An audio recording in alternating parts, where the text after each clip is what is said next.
नमस्कार देशवासियों, जय श्री राम। मैं पवन कुमार बजाज आपका स्वागत करता हूं। देशवासियों, आज हम बात करते हैं भारत की अर्थनीति। भारत की अर्थनीति पर यदि हम बात करते हैं तो जितना अपना लगाव आध्यात्मिकता से रहा है उतना ही लगाव अर्थव्यवस्था से रहा है। यदि हम भारत की अर्थनीति की बात करें तो प्राचीन समय से जितना हमारा लगाव और जितनी जानकारी हमें प्राचीन समय से रही है, यदि हम भारत की अर्थनीति की बात करें तो इसका लगाव, जुड़ाव और संबंध अति प्राचीन समय से रहा है। ये वैसा ही रहा है जैसा जुड़ाव आध्यात्मिकता से रहा है। और हम देख रहे हैं कि भारत का संबंध केवल आध्यात्मिकता से ही जोड़ा जाता है, जबकि हकीकत और वास्तविकता ये है कि जैसे शास्त्र के साथ शास्त्र, वैसे ही आध्यात्मिकता के साथ अर्थ का जुड़ाव सतयुग से लेकर के अभी तक रहा है। ये अलग बात है कि इसकी जानकारी लोगों को नहीं हुई या जानकारी नहीं दी गई। यदि भारत के अर्थशास्त्र की बात करें तो सबसे पहले बृहस्पति का अर्थशास्त्र, शुक्राचार्य का अर्थशास्त्र, रघुकुल का अर्थशास्त्र, भगवान श्री राम का अर्थशास्त्र और कृष्ण की अर्थशास्त्र की नीति, और इस युग में विष्णुगुप्त चाणक्य का अर्थशास्त्र, जिसकी चर्चा 2000 साल से लगातार हो। लेकिन सबसे प्रभावशाली अर्थशास्त्र रहा भगवान राम का। भगवान राम की अर्थ, राम का अर्थ, राम से अर्थ। हम इसलिए भी बोल सकते हैं कि सृष्टि की शुरुआत से लेकर के अभी तक यदि कभी राम राज्य रहा या राम राज्य की चर्चा रही, या भगवान राम के बाद में भगवान राम की नीतियों का अनुसरण करते हुए राम राज्य की स्थापना का लगातार रहना, राम राज्य की कल्पना करना, और 1000 साल की गुलामी के बाद में जब ऐसा लगा कि अब हमारे लोगों की सत्ता है, तो सुशासन और सभी तरह की व्यवस्था बहुत अच्छे तरीके से रहे। आजादी के बाद में भी राम राज्य की कल्पना की, लेकिन न जाने क्या वजह रही कि हम अपना छोड़ करके दूसरों को अपनाने लगे और हम धंसते रहे, हम परेशान होते रहे। आज भी यदि हमको अर्थतंत्र को सुधारना है तो भगवान राम की नीति का ही अनुसरण करना है। और यदि मैं अर्थनीति के हिसाब से भगवान राम को देखूं तो मुझे बिल्कुल लगता है कि राम ने कहीं अपने जीवन में अन्य महत्वपूर्ण कार्य तो करे ही, लेकिन और साथ में अर्थनीति पर महत्वपूर्ण ध्यान दिया। यही वजह है कि वाल्मीकि रामायण से लेकर के रामचरितमानस तक अयोध्या के गौरव और वैभव की तुलना इंद्रलोक से की। क्या यह अर्थ के बिना संभव था? और अयोध्या का जुड़ाव या कनेक्शन या रास्ता पूरे विश्व से कनेक्ट होता रहा।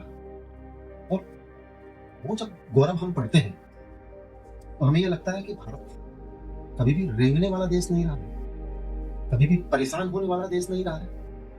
भारत परेशानी से सफलतापूर्वक बाहर निकलकर विश्व को राह दिखाने वाला देश है। हर क्षेत्र में, अध्यात्म में, न्याय में, शुचिता में, इंसानियत में और अर्थनीति में भी। और कहीं ना कहीं इन सारी चीजों का कनेक्शन एक दूसरे से है। जब एक चीज ठीक होती है तो दूसरी, तीसरी, चौथी चीज भी ठीक हो जाती है।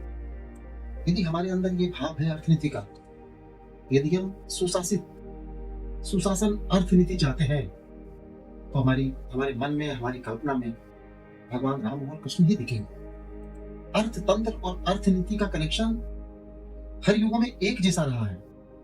भगवान राम के समय में भी भगवान श्री राम ने वनवास के माध्यम से सबको जोड़ा, सबको व्यवस्था में लाए, सबको सुशासन के तरीके बताए, विनिर्माण कैसा हो ये जंगलों में रहने वाले, शहरों में रहने वाले लोगों को बताया, समझाया, और अंततः उस व्यवस्था से लड़े जो सबका हक छीन करके खुद सोने की हुई जा रही थी।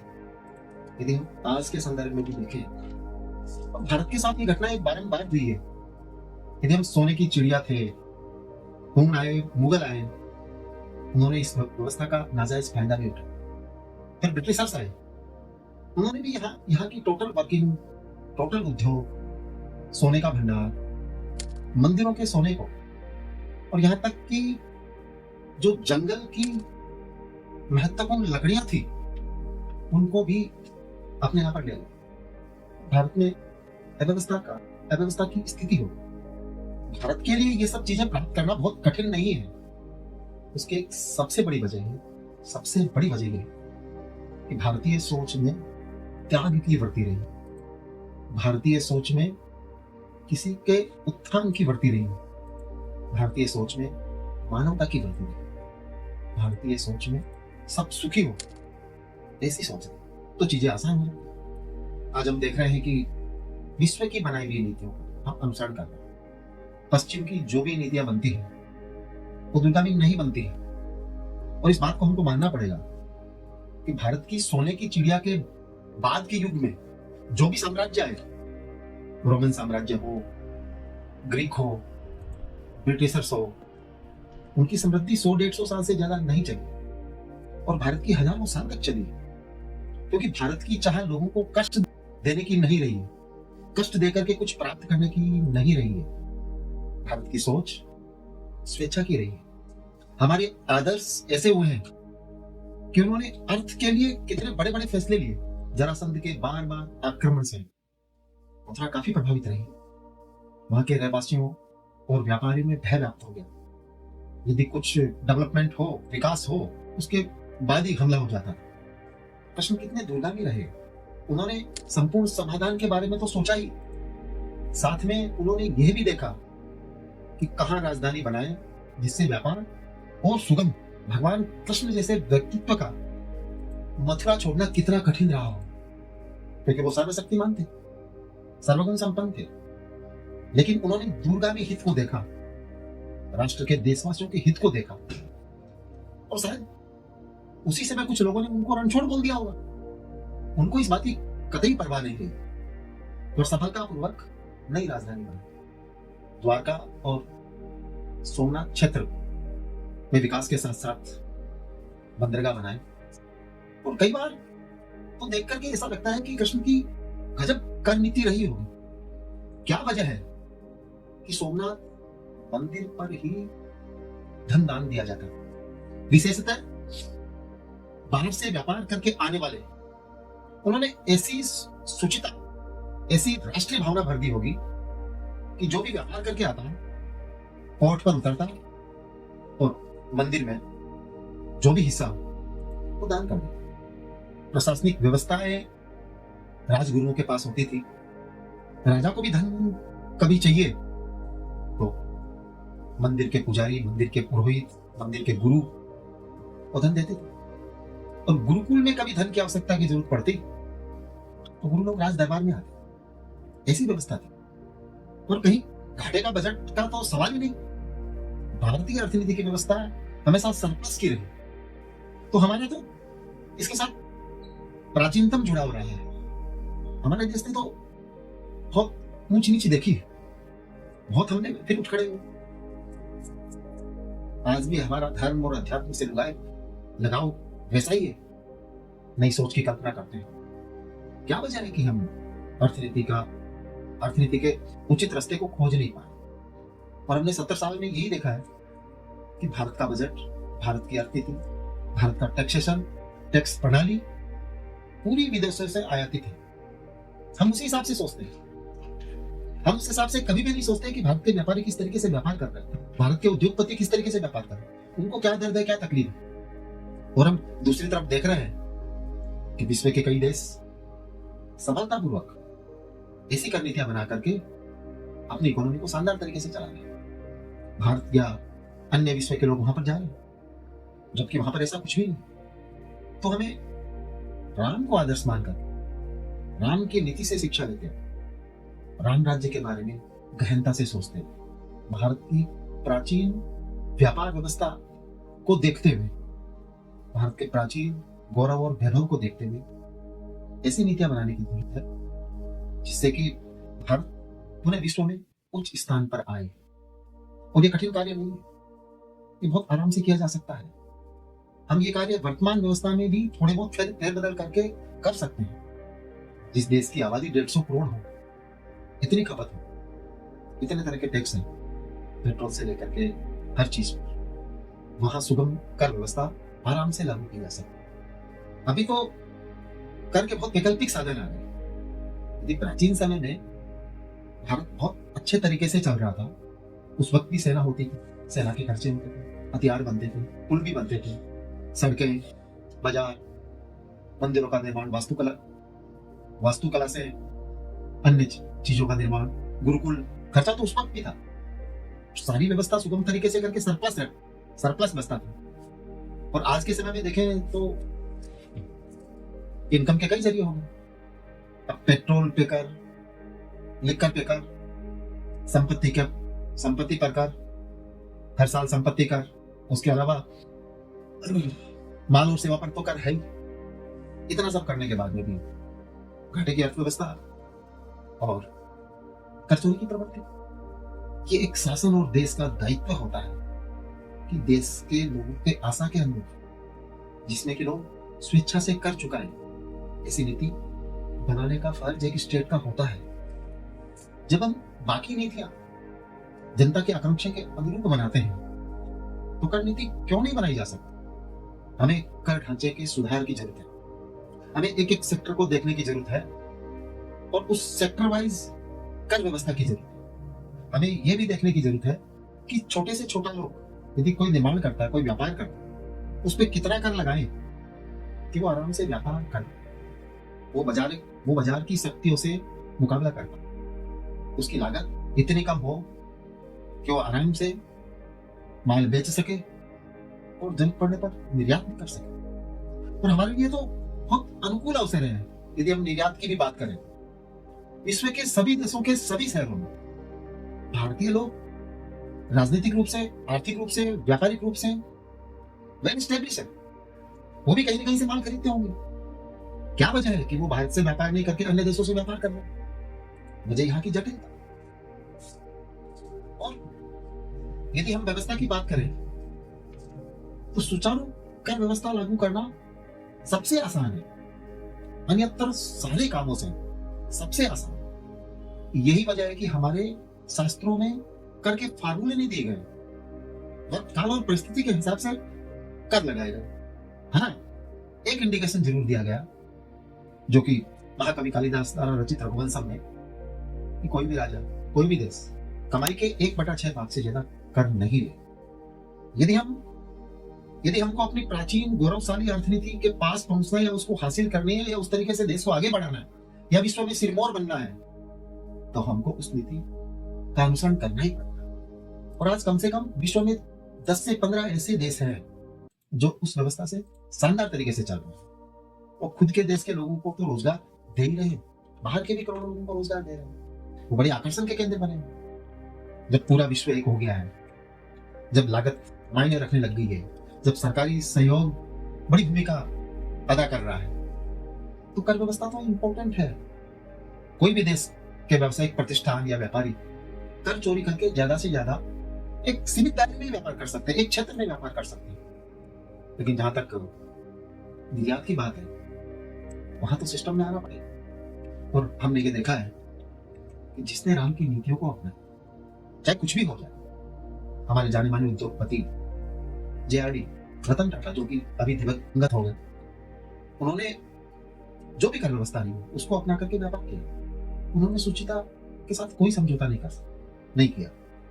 लेकिन हर कोई टाटा नहीं हो सकता। इतने बड़े स्तर पर गरीबी, लोगों को रोजगार नहीं मिलना बहुत बड़ी चीज होती है। वो करवाती है। आदमी को अपने को मेंटेन करना है, खर्च चलाना, परिवार चलाना है। यदि व्यवस्था अनुकूल नहीं होती है तो वो अपने तरीके की व्यवस्था से व्यापार को आगे बढ़े। अंततः नुकसान देश का ही होता है। देश की सोच और समझ एक दिशा नहीं तय कर पाते। चूंकि बजट आ रहा है तो सरकार को भी चाहिए कि ऐसे मध्यम वर्गीय व्यापारी, ऐसे मध्यम वर्ग उद्योगपति, MSME के लोगों को बुला करके उनके दुख दर्द के बारे में पूछा जाए, और ये पूछा जाए कि कर चोरी रोकने के लिए, सिस्टम पे आने के लिए, डीलिंग में काम करने के लिए क्या रास्ता है। क्योंकि एक छोटा उद्योगपति या व्यापारी, वो तो प्रोडक्शन करता है या ट्रेडिंग करता है, वो बड़े नहीं है, वो ब्रांड नहीं है। और भारत की 90% इकाइयां और 95% व्यावसायिक प्रतिष्ठा अनऑर्गेनाइज सेक्टर से, असंगठित क्षेत्र से है। और भारत की 80% नौकरियां असंगठित क्षेत्र ही देता है। उसकी क्या, वो देश जिस देश में हर तीसरा व्यक्ति व्यापार करता, क्या निर्यात नहीं होता था? क्या क्वालिटी का निर्यात था? मसाले यदि उस वक्त निर्यात किए जाते थे तो आज भी मसालों की पकड़ है भारत की। सेंट हो, बर्तन हो, जहाज हो, सब भारत में बनते थे। और व्यापार की रणनीतियां एक रामराज्य जैसी थी। और हमने देखा है कि देश को फायदा हुआ। बहुत क्लियर बात है। आखिर में आज क्या कमी है कि हम तेजी से बढ़ नहीं पा रहे हैं, बल्कि रह रहे हैं? हमारे पूर्वजों ने ऐसी नीतियां बनाई कि उनको सुन करके, पढ़ करके कई देश आगे बढ़ गए। ठीक है, उन्होंने उस तरीके से उसको लागू नहीं करा, लेकिन एक बार तो 150 साल के लिए संपन्न हो ही गए। उनकी सोच ही ऐसी थी कि संपन्नता के साथ उन्होंने बहादुरी बताई। जबकि भारतीय सोच में तो संपन्नता के साथ कोमलता आती, व्यवहारिकता आती, नम्रता आती, त्याग की भावना आती। तो चूंकि बजट आ रहा है, सरकार को भी चाहिए कि बजट के समय में यदि किसी उद्योगपति को बुलाया जाता है या कोई एसोसिएशन को बुलाया जाता है, एक आम व्यापारी को भी बुलाया, एक आम एमएसएमई को भी बुलाया। सबसे बड़ा योगदान वही सेक्टर देता है। वो प्रैक्टिकल होता है, वो खुद व्यापार करता है, उसको क्या तकलीफ आ रही है। और यदि आज के समय में अर्थ बहुत प्रासंगिक है, प्राचीन समय में केवल अर्थ प्रासंगिक नहीं था, लेकिन आज तो सर्वे सर्वा पूरा विश्व इकोनॉमी के हिसाब से ही चल रहा है। यदि हम अर्थनीति को ठीक कर दें तो भारत की 80% समाधान, 80% समस्याओं का समाधान स्वतः ही हो जाए। और हम उन्हें गौरवशाली अतीत को तो प्राप्त करेंगे ही, भारत की व्यवस्था को भी ठीक करेंगे। और भारतवंशी लोग, भारत के लोग इतने दिमागी रूप से सक्षम और समझदार है कि यदि वो व्यवस्था को ठीक करते हुए महसूस कर लेंगे तो पूरी ताकत के साथ, पूरे मन से, पूरी भावना से, अपनी पूरी शक्ति लगा करके शासन इस कार्य में कैसे सफल हो, इसमें जुट जाएंगे। और इतिहास गवाह है, जिस व्यवस्था में जन भागीदारी रही है, वो व्यवस्थाएं शानदार सफल रही है। सरकार को चाहिए कि एक बार वो बैठे सामने, क्योंकि नीतियां जो बनाते हैं वो व्यापारी लोग नहीं है, वो इंटेलिजेंट लोग, वो अपनी बुद्धिमत्ता से आईएएस बन करके आए हैं। वो एक फील्ड के लिए ठीक हो सकते हैं, लेकिन देशवासियों इस बात को तो मानना ही पड़ेगा कि व्यापारिक इंटेलिजेंस तो जो व्यापार करने वाले के पास ही है, उस क्षेत्र में तो उसी की पकड़ है। तो बजट व्यापार के लिए बनाया जाता है, तो उस समय किससे बात करनी चाहिए? मेरे ख्याल से स्थिति क्लियर है। आज की व्यवस्था में देखें कि लगभग काफी कार्य पूर्ण होकर के भी चीजें एकदम पटरी पर नहीं आ पा रही। आज डिमोनेटाइजेशन के बाद में ब्लैक मनी का भले पर जो भी प्रहार हो, एक बहुत शानदार व्यवस्था है डिजिटल ट्रांजेक्शन। और आज के समय में वो व्यापार के हित के लिए, व्यापार करने के लिए उस व्यवस्था का बहुत बड़ा सहयोग है। लेकिन वो व्यवस्था किस दिशा में जा रही है? उस व्यवस्था को जब तक हम सिस्टम पे नहीं लाएंगे, जब तक व्यापार में नहीं लाएंगे, जब तक उसको करंट अकाउंट से नहीं जोड़ेंगे, भारत की जीडीपी दिखेगी नहीं। भारत में भी जैसी व्यवस्था है, $5 ट्रिलियन इकोनॉमी बनना तो 6 से 8 माह का काम है, उससे ज्यादा वक्त नहीं लग सकता। लेकिन उसके बाद में जो राहत मिलेगी, जो मनोबल खुलेगा, क्योंकि भारत तो विश्वास का देश रहा है। आज कोई एक देश जो बहुत ज्यादा माल बेच रहा है, वहां पर लोग जाते हैं क्योंकि ट्रस्ट नहीं। भारतवंशी तो ऐसे हैं कि विश्व के हर देश के हर शहर में उनकी पहचान भी है, लिंक भी है, वो बैठे बैठे भी व्यापार कर सकते हैं। और जो बाहर भी है, उनकी भी देश के प्रति तड़फ है, भावना है, वो चाहते हैं भारत आगे बढ़े। और उनके मन में है कि कुछ व्यवस्था ठीक हो जाए तो हम भी भारत आए, क्योंकि उनको पता है कि बाहर जाकर के वो पैसे तो कमा सकते हैं, लेकिन संस्कार वो नहीं है। हर व्यक्ति जो बाहर गया है उसको ये बात मन में अटकती है, लेकिन व्यवस्था के आगे वो भी ऐसा है। और हमको हमारी इस व्यवस्था पर गौरव है। हम इस कार्य को ठीक कर दें। देशवासियों, मैंने इस कार्य के लिए 5 साल तक शोध किया है, कुछ फार्मूले बनाए हैं, कुछ ऐसी नीतियां बनाई हैं, सेक्टर वाइज बनाई हैं, उद्योग वाइज बनाई है, उसमें करके ऐसे फार्मूले बनाए हैं जिसमें मैं भी ऐसा सोचता हूं और सोचा जा सकता है कि भारत में व्यापारिक भ्रष्टाचार 90% से ऊपर खत्म हो जाए।